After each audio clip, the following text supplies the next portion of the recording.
connection between how people have affected the landscape and therefore they've affected nature, because they plough the fields either side, they make hedgerows and ditches, they drain the land, that kind of thing.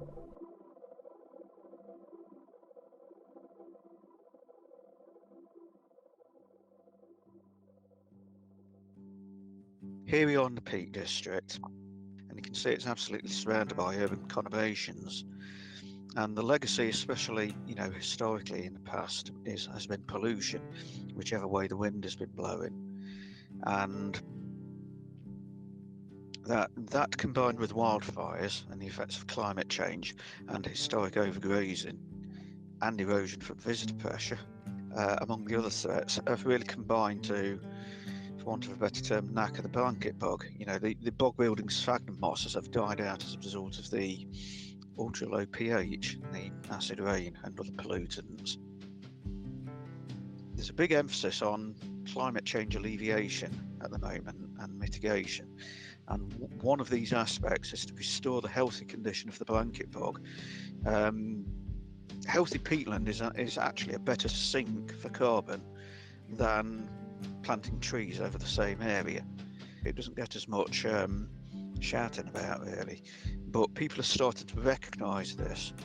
And the other thing to think of, we obviously do this with the agreement of the farmers, the tenant farmers or the landowners, who therefore have to be compensated for the loss of grazing land. This is not straightforward. Probably the fathers of the farmers we're talking to were paid to dig grips in the moor drainage channels to dry them out, to bring the land into productive agricultural use. And now we're coming along saying, hey, can we fill in these grips, please? Can we dam them? And it's sensitive, and we get that, so there is a range of attitudes. There are so many stakeholders involved, the grass shoots, the farmers, the members of the public, mountain bikers, climbers, walkers, nature lovers, campers, people who want to go on there with the portable barbecues and really shouldn't, but they will anyway. Conservationists have different stripes who sometimes have different views about what the end point should be. It's a complicated picture. What Moors for the Future want is to restore active blanket bog, which means there's enough sphagnum on there for it to be self-perpetuating, and it slowly builds up, and it builds up the peatland. Once you've achieved that, you get the natural flood management, you get clean water, you get biodiversity, and you get a pleasant environment which we hope people will be able to visit and respectfully visit and enjoy the nature, enjoy the walking, enjoy the climate. There is this real ongoing developing dialogue going on at the moment. Watch this space, that's the best I can say with that. The connections between nature, so they're obvious, aren't they, in some ways, and really difficult in others, so they're kind of a little bit intangible. But if you think about the past, people in the past were utterly connected to the land. Historic connections with nature are ultimately down to whether you survive or not, and you can quite clearly see that people die in big numbers between about April and June, and that ties with whether there's been a decent harvest the year before. You can walk down across the fields, when you see those humps in the field that are long ridges and furrows, that's a definite connection between our historical past and the landscape, nature, the world, how humans have made mark on it. There's an area that it's on the edge of the Wolds, and it had become a field called Meg's Garden, and I assumed for a long time that Meg's Garden was some farmer had named it after his daughter or his wife or something. I thought I love the name. But actually it turns out that the folklore connection is a bit more significant than that, because Meg is the name for a witch or a hag and those specific connections, it turns out locally, are Meg's Garden is where there were marshlights, it's on the edge of the Wolds. Those little stories like that tell us something about, give us an insight, give us a way into how people thought and what they believed in the past.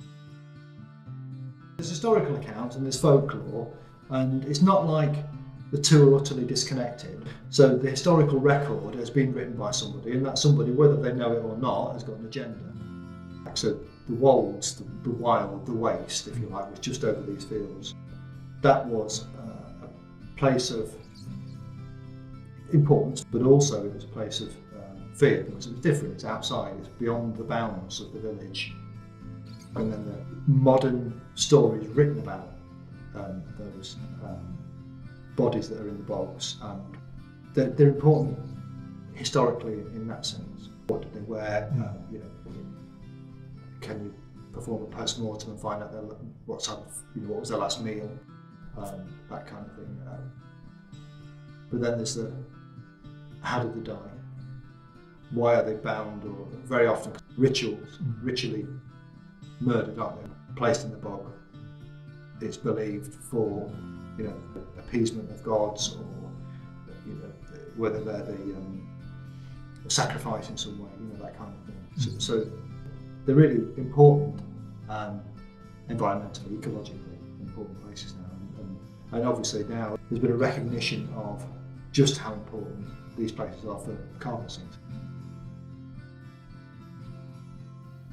These two speakers highlight the same issues of ecological decline from two extremes. The practical, boots on the ground approach to the social systems that allow us to place harmless value by looking back in the past, and practicing folkloric methods such as recounting myths, historical accounts, and music. Engaging with both methods will allow for a design thesis project in dialogue with the historical, local and spiritual, as well as the systematic, scientific and hyper-objective, specifically the climate crisis. The first spatial design moves will attempt to do no harm, as can be learnt from the ancient and traditional that we seem to want to forget in a technology-reliant society in the UK, fueled by extractivism and ignorance towards a biodiversity collapse. By being appreciative, physically and socially inclusive, local and transparent, I'll begin to engage with the burgeoning pasture moorland, an area that has been so visually devastated, we have recognised it as a habitat in desperate need of ecological revival.